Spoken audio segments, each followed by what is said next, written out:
Ya pemirsa, selain menjadi tempat olahraga kelas dunia di Palembang, Jakabaring Sport City juga memiliki berbagai objek wisata untuk melakukan aktivitas seru bersama keluarga dan juga teman-teman. Salah satunya seperti di lokasi danau buatan. Selain menjadi tempat olahraga kelas dunia di Palembang dan sempat menjadi salah satu tempat diselenggarakannya Asian Games pada 2018 lalu, Jakabaring Sport City juga memiliki objek wisata menarik untuk melakukan berbagai aktivitas seru bersama keluarga dan juga teman-teman. Pada setiap harinya, Jakabaring Sport City sendiri kerap dijadikan warga sebagai arena olahraga hingga berwisata lantaran suasana yang asri serta menyenangkan.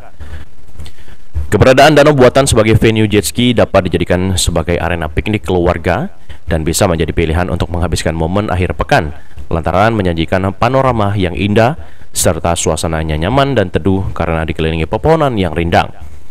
Tersedia juga beberapa gazebo yang bisa dimanfaatkan pengunjung untuk bersantai bersama keluarga di lokasi ini. Keindahan danau buatan Jakabaring Sport City ini bertambah di mana terdapat fenomena unik, yakni air danau yang jernih dapat berubah warna menjadi biru ketika terkena sinar matahari dan secara tidak langsung menambah kesan eksotis. Aji, PAL TV.